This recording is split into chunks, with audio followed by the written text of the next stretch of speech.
Goeiemôre FamilieKerk. My naam is Andre. Dis my voorreg om vanoggend vir julle welkom te heet by hierdie aanlyn diens. Ons sien uit na 'n nuwe reeks wat gaan begin. En met dit in gedagte, dan kan ek my help om te dink in hierdie onsekere tyd. Waarvandaan sal daar vir my hulp kom? Nou FamilieKerk, dan wat ek vir julle sê, ons hulp kom van die Here wat hemel en aarde gemaak het. Wees veilig, wees geseënd en geniet die diens met ons.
I love you Lord, I love you Lord. Here, wanneer ons by u voete sit vanoggend, wil ons 'n liefdesverklaring teenoor u maak, oor u goedheid, dat u 'n goeie Vader is.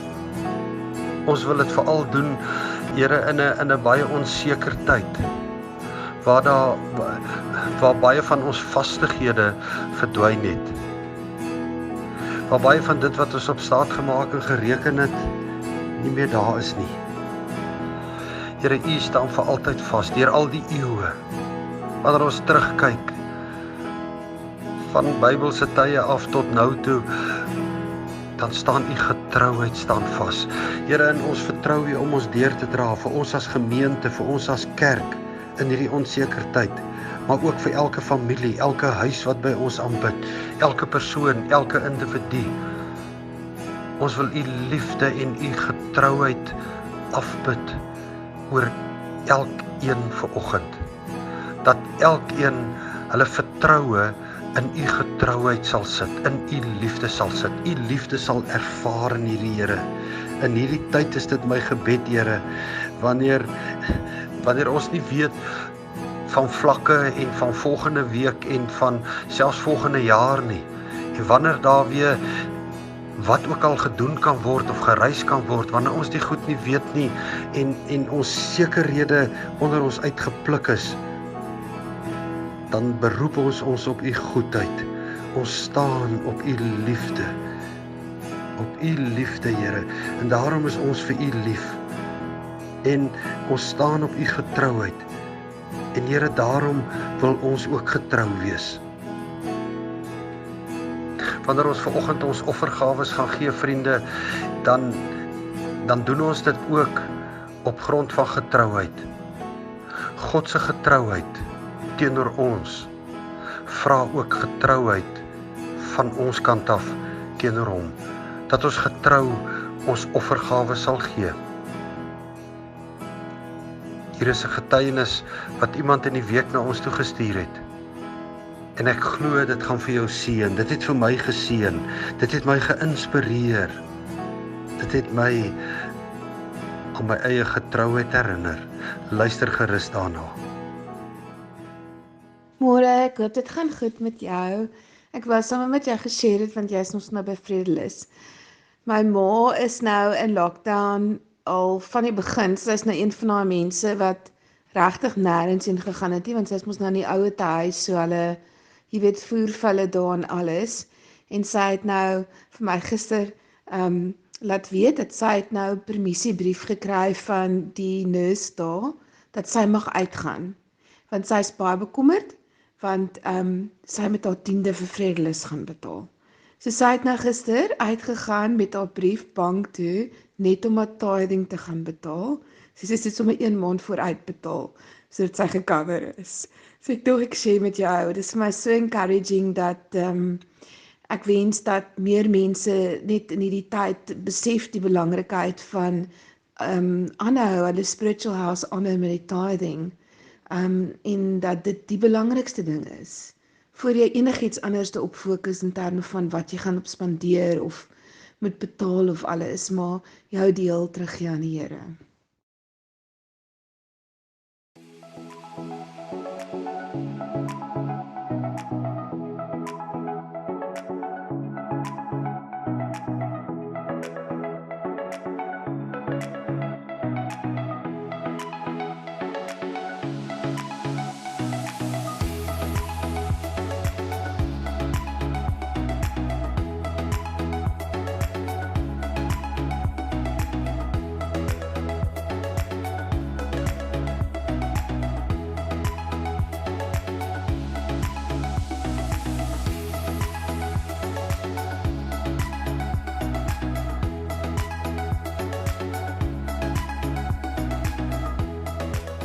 Vriende, virtuele kerk gaan nog vir 'n rukkie met ons wees, en daarom moet ons ook ons al meer in dit inskakel en omskakel wat nodig is.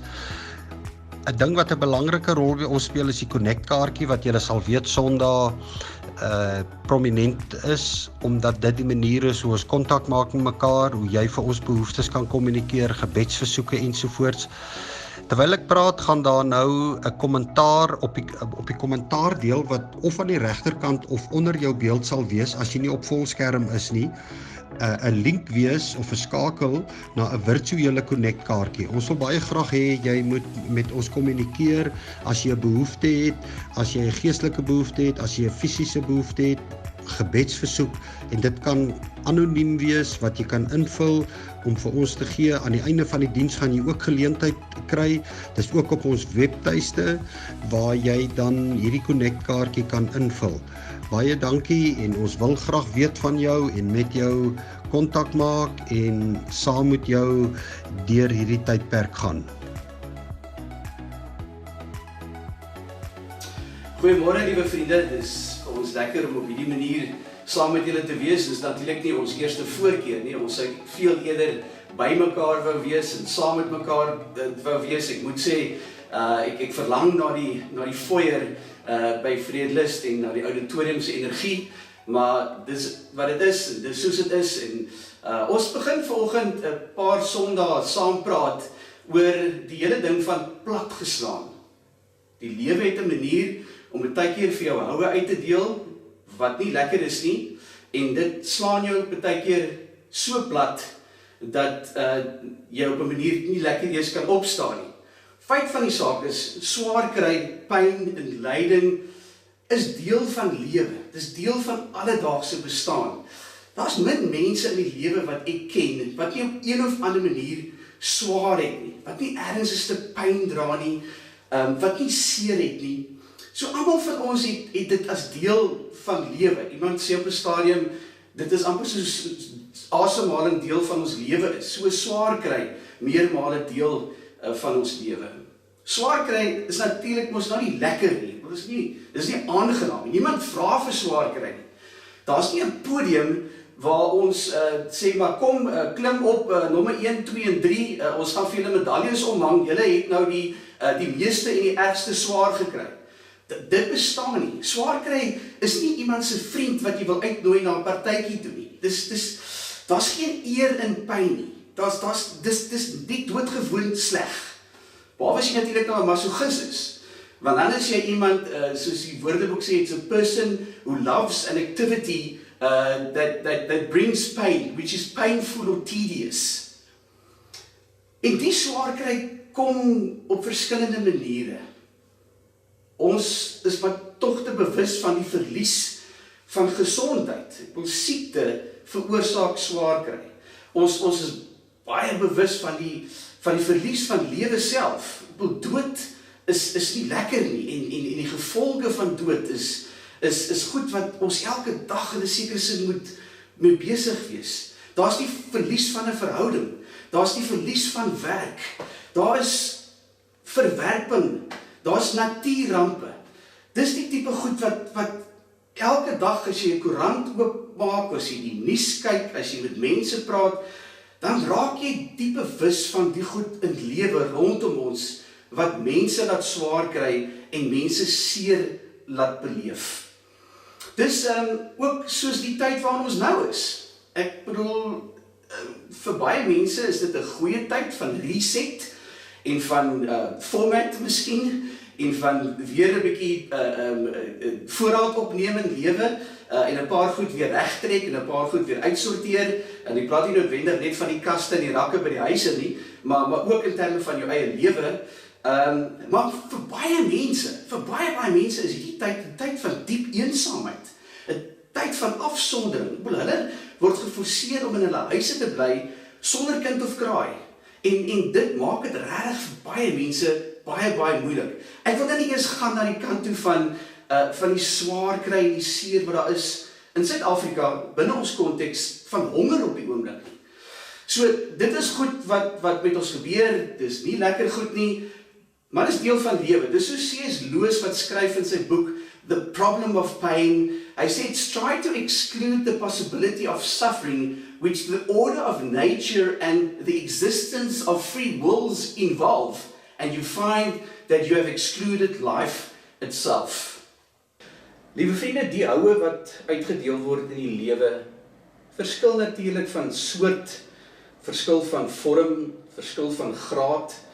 Dit verskil van persoon tot persoon.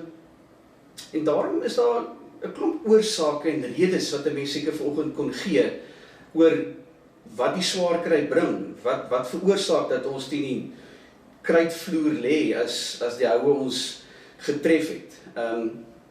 Ek dink daar's 'n paar kategorieë miskien wat ons kan indeel, as ons dan nou vir mekaar sê, dis nie uniform nie, dis nie almal dieselfde nie.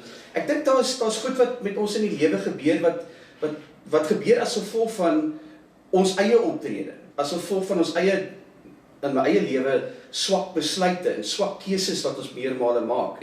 En dit het tot gevolg dat dit soms swaar kry bring en pyn bring. So daar's goed wat ons oor onsself bring, wil ek amper sê, wat dit veroorsaak. Dan is daar natuurlik ook mos nou ander mense in die lewe, wat, ek weet nie of hulle dit ten doel het om jou te wil pynig die hele tyd nie, maar daar's ander mense wat goed in jou lewe aan jou doen, wat goed in jou lewe inspreek, wat seermaak en wat jou laat swaar kry. Ja, dis nie lekker nie, maar dit gebeur maar. Ek bedoel, en dit gebeur tamelik gereeld. En dan is daar die tipe van universele lyding wat 'n mens seker sou kon sê. Ek byvoorbeeld dink terug aan die afgryslike gevolge wat daai erge tsunami gehad het jare gelede en die mense verlies, die lewens wat gelei het as gevolg daarvan. Ons sit nou in 'n situasie wat 'n mens seker onder daai kategorie kon intrek, wat die hele wêreld onder ly in 'n sekere sin. Dan praat ek nou van die mense wat afsterf as gevolg van die virus, en ook die naastes van hulle. Het 'n klomp stories wat 'n mens daar rondom kan sê. Feit van die saak is, die oorsaak en die redes van swaar kry verskil van mens tot mens, en dit verskil ook van mense se manier van hoe hulle dit hanteer, hoe hulle kyk daarna, en wat hulle maak daarmee. Ons kom 'n bietjie later weer terug soontoe. Dan is daar natuurlik nou die een ding van swaar kry wat ons ook maar moet erken, wat eintlik maar 'n feit is niemand van ons is gevrywaar nie. Ek bedoel, niemand van ons het 'n bypass knoppie wat ons kan druk ergens en kan sê, maar ek gaan oorgeslaan word wat dit dan betref nie. Ek het nog nie so mense ontmoet nie, ek ken nie so mense nie. Ons weet net doodgewoon wat die dag van môre gaan inhou nie.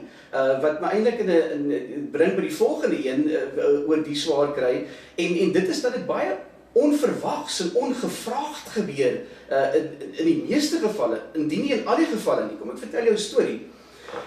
Saterdag ry ek van die huis af, hier naby die kerk, en ek ry via Durbanweg, ry ek Blomtuin toe, ek moes iets daar gaan optel, en by die robot, wat oor Durbanweg gaan, staan 'n motor aan die ander kant, wat dan nou ook moet oorkom na my kant toe. So ek moet oorgaan, en die persoon moet oorkom in die teenoorgestelde rigting, oor Durbanweg. En dan kom 'n kar van Durbanweg af opgery in die rigting van Tygervallei sentrum. En soos die robot groen staan vir my en die ander persoon om nou te ry oor Durbanweg, sien die persoon in Durbanweg nie dat die robot vir hom rooi geslaan het nie. En ek sien dit. En ek besef, maar hier is nou 'n ongeluk op pad. En ek weet nie wie al die partye gaan wees wat betrokke is in hierdie ongeluk nie. En omdat ek het gesien het, probeer ek maar natuurlik instinktief half uit die ongeluk uit bly, maar ek besef toe die ander twee karre gaan mekaar slaan.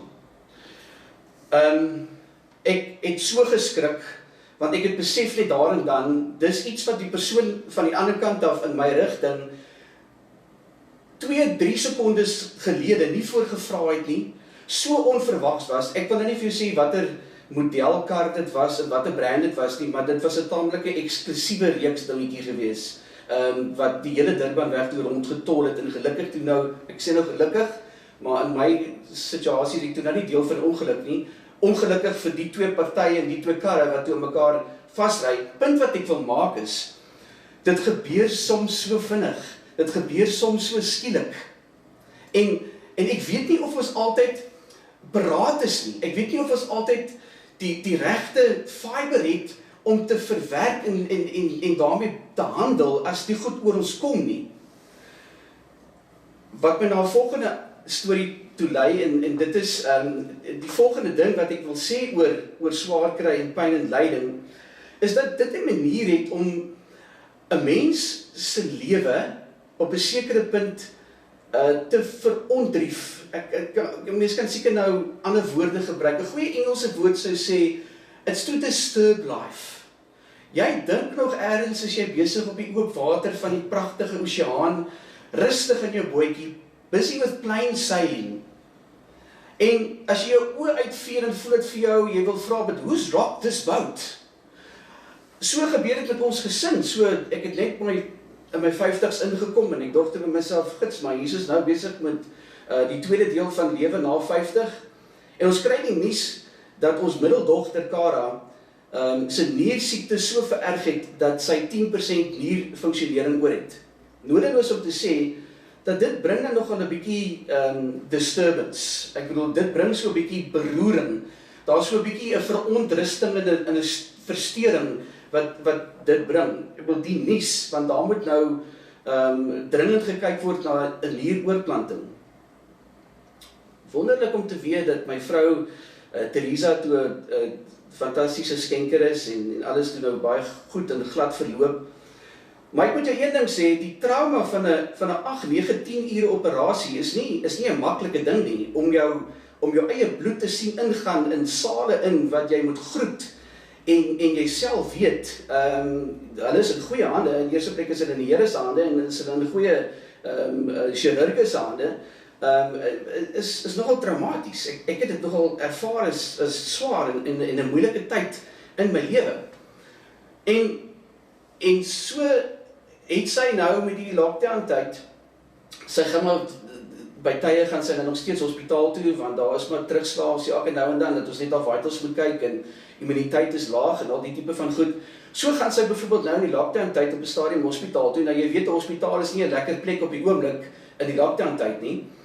En sy moet vir bakterieële infeksie moet sy behandel word, so sy moet binneaars moet sy antibiotika kry, sodat sy net weer 'n bietjie op die been kan kom en kan weer reg wees, wil ek amper sê. En gelukkig is sy toe in die hospitaal in en uit die hospitaal uit, sonder enige gevolge, soos ons nou maar weet wat die virus bring. 3 dae later, toe bel haar nefroloog, wonderlike man, wonderlike ou, bel haar nefroloog om te sê, ons moet haar maar net dop hou, want en hy het haar behandel in die hospitaal, hy bly telkens elke dag by haar in die hospitaal, sê die dokter, ons moet daar maar nie dophou, hy sou pas positief getoets vir die coronavirus. Nou, ek moet jou sê, die goed kom dan nogal van tyd tot tyd, en dit het nogal die manier om jou so bietjie na die grond toe te buig, jy weet, en te veroorsaak dat lewe nie altyd sy plain sailing is nie altyd die rustige water het wat voor jou lê nie. Ons kry in die Bybel ook 'n hele klomp voorbeelde van mense wat intens geworstel het. Ons dink aan Abraham, ons dink aan Moses, ons dink aan Jakob.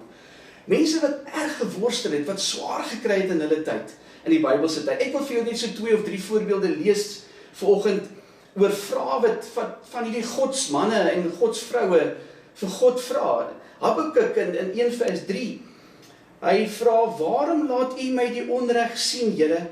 Waarom kyk u toe as daar soveel ellende is? Net om vir jou te sê dat daar's mense in die Bybel wat erg gesukkel het met swaar kry en met platgeslaan wees. Psalm 13 vers 2 lees ons, vra Dawid, die groot Dawid, hoe lank gaan u my nog bly vergeet, Here? Vir altyd? Hoe lank gaan u nog van my af wegkyk, Here?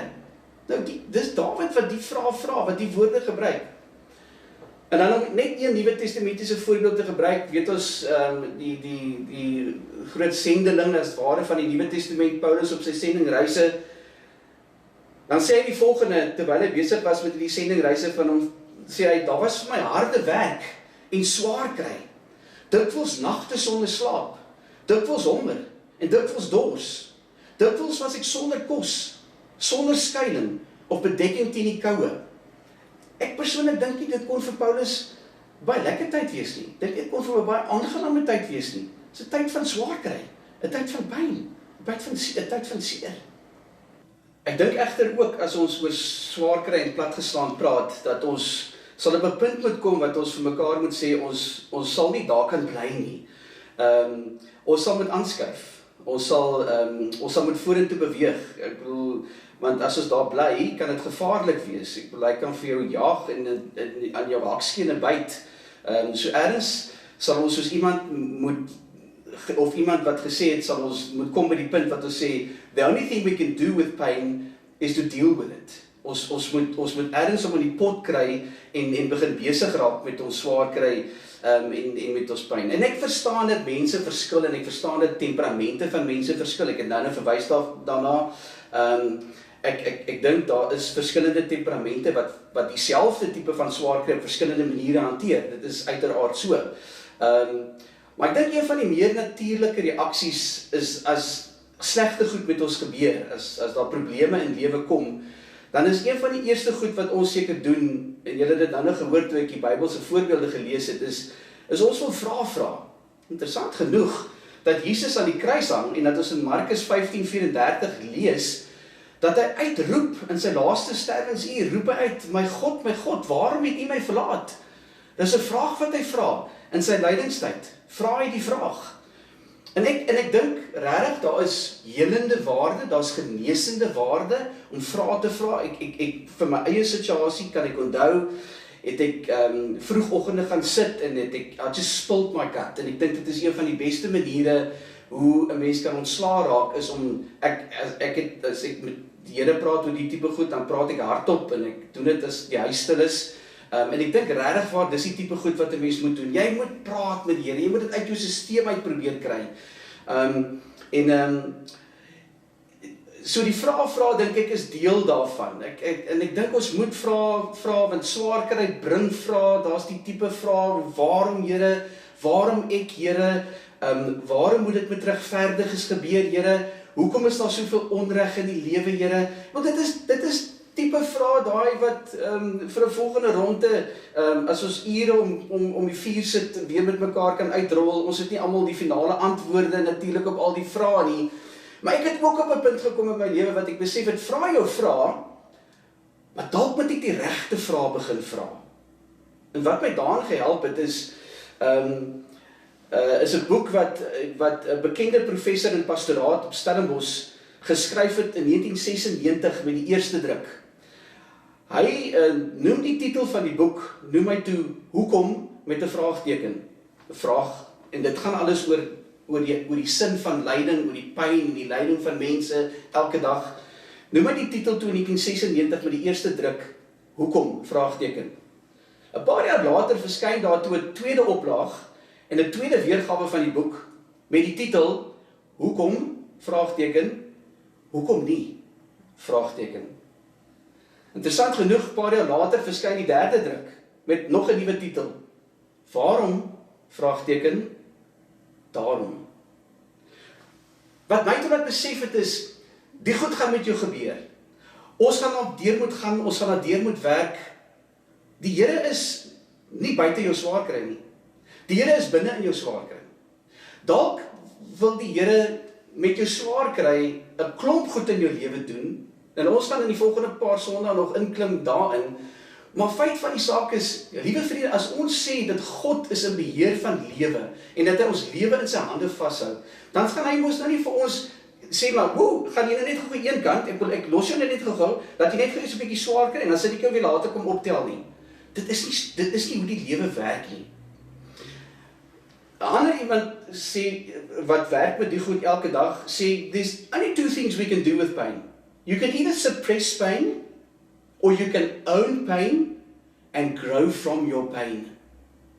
En dit is genadiglik wat ek kan sê, wat in my eie lewe gebeur het, en wat ook aanhak, by ons 2020, die jaar van uitdagings. Jy onthou dit, ek dink dit is nog, wat Leon gekry het, toe hy ergens gaan fietsry het een oggend, en wat hy hopelik vinnig weer kan doen, maar dit is 'n jaar van uitdagings, 'n jaar van groei, 'n jaar van inspirasie, en ek dink dit is waarna ons moet kyk, en hoe ons daarna moet kyk, dat hoe kan ons groei, hoe kan ons in 'n sekere sin gevorm word deur die pyn en in die swaar kry. Kom ek wys vir jou 'n klip van 'n glasblaser wat uit 'n bol glas, wat nie anders is 'n glas, 'n ronde stuk glas wat hy maak met hierdie ronde stuk glas. Uit die vuuroond, die hitte van die vuuroond, die smeltkroes, hoe hy hom vorm en hoe hy hom maak tot die idee wat hy het vir daai bol glas.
Jy sien, daai glasblaser sou niks kon doen as dit nie deur die vuuroond gegaan het nie, as die stuk glas nie deur die vuuroond gegaan het nie.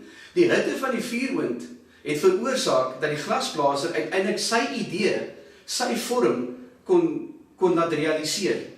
Wel, dit is 'n uitstekende perd wat hy daar maak met net so 'n stuk bol glas. Kan jy dink dat so iets kan kom van net 'n bal glas?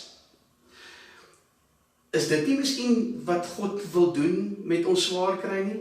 Wil hy nie ons swaar kry tog maar gebruik en vir ons die vuuroonde van die lewe wat ons baie keer voel is soos 'n bokskruit, die smeltkroese, wil hy nie maar vir ons daardeur laat gaan om van ons te maak die mens wat hy wil hê ons moet wees, die idee wat hy van ons het. Maar jy sien, ons het die idee wat ons self wil wees en hoe dit moet wees. Maar God het dalk 'n ander plan vir ons. God het dalk 'n ander idee vir ons. Hy wil dalk jou swaar kry gebruik vir al wat jy weet.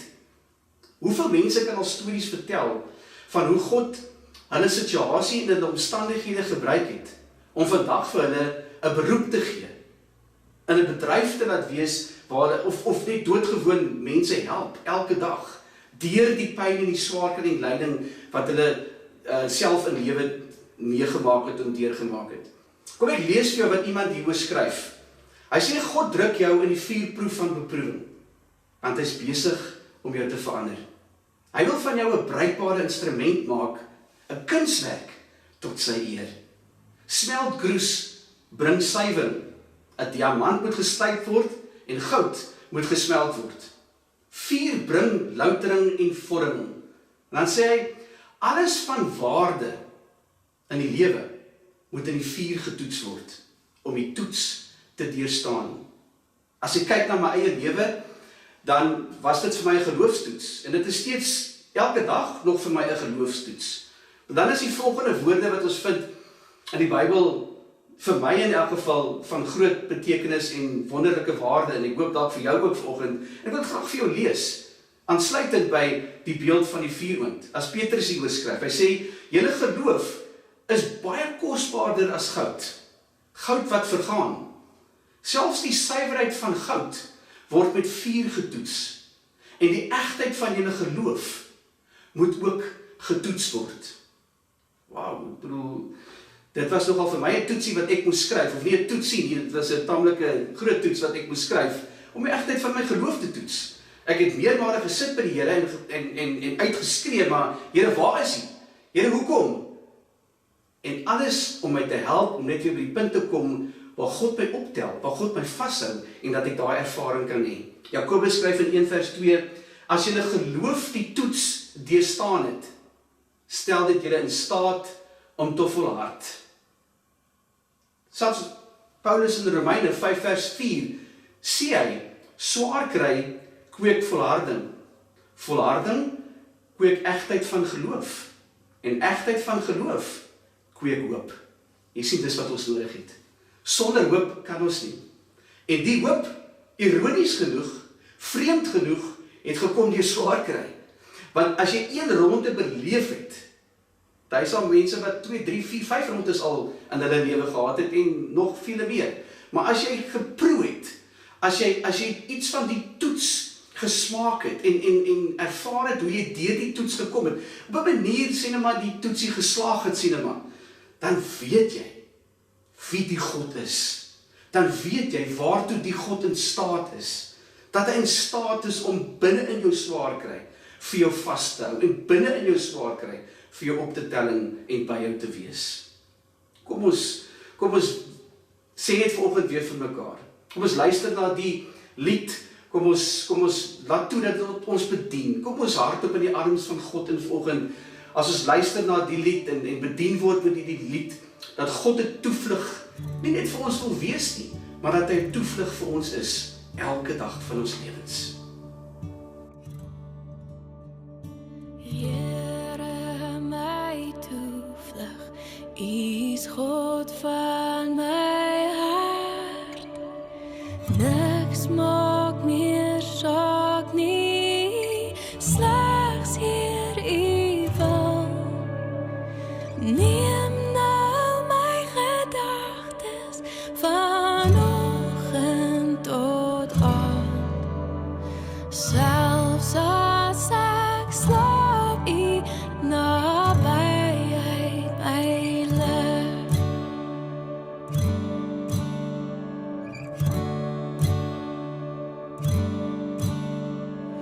Wees U my wysheid, die waarheid, die woord. Versoen met U God, hy vir ewig gebind. U is my Vader en ek is U kind. U Gees nou in woning en eenheid herstel.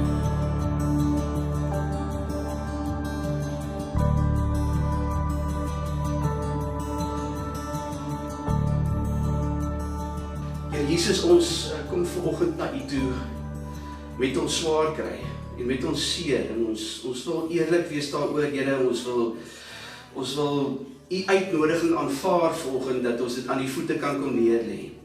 Dat ons met U kan kom praat hieroor en dat ons kan weet dat as ons dit vir U kom afgee, Here, en kom neerlê, dat dit in goeie hande is.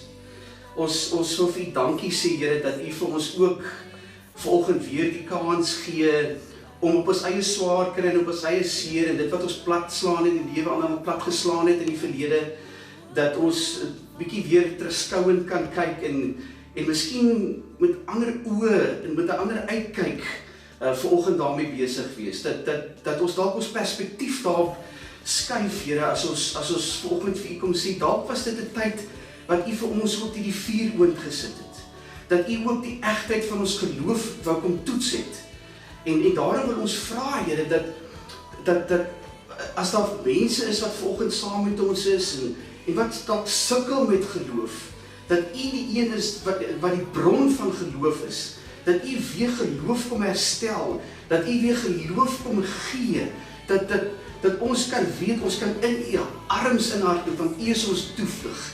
U is die een na wie toe ons kan kom. U is die een na wie toe ons kan hardloop en in wie se arms ons kan inspring as ware. Ons eer U daarvoor, Here. Ons dank U dat U die een is wat vir ons moed gee, wat vir ons hoop gee en wat vir ons geloof gee. Dankie, Jesus.